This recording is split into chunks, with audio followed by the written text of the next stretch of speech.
So guys, ano, may dumating ngayon dito sa shop na Bluetooth speaker. Okay guys, ano, so ito guys, Bluetooth speaker. So wala siyang power.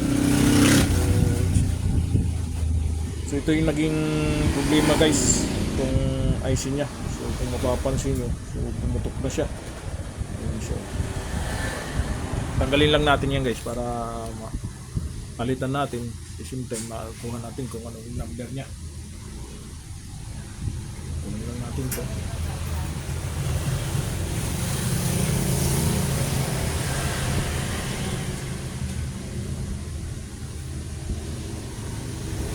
Madali lang naman ito guys, tanggalin lang.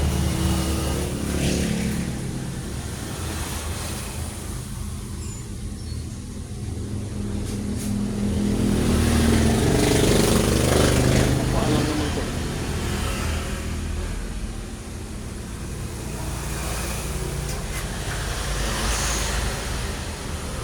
Pilitan natin yan. Alright.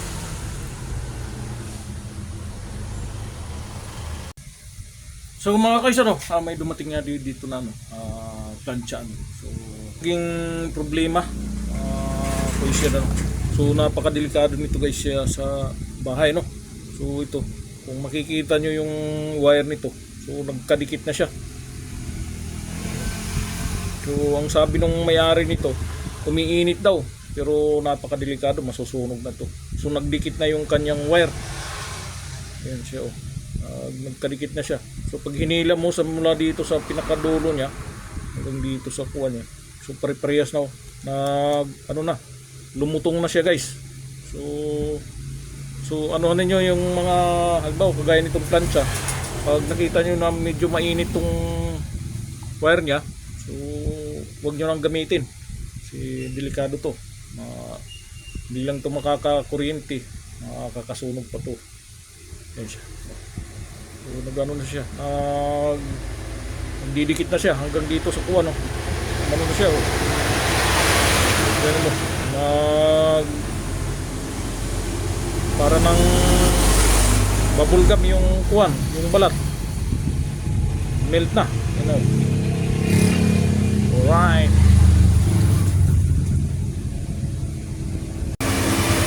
So ito na mga guys, yung flat iron na plancha, yung pinalitan natin ng wire na umiinit.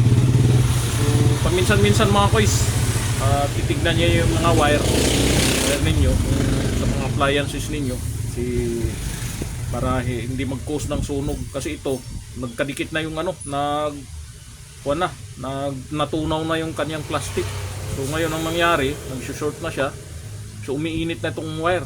So paminsan-minsan tignan niyo yung mga wire ninyo, mga appliances, akapain nyo kung mainit. Ngayon, kung mainit, palitan nyo na ng wire yun para hindi siya mag-cause ng sunog, ano. Yun lang guys.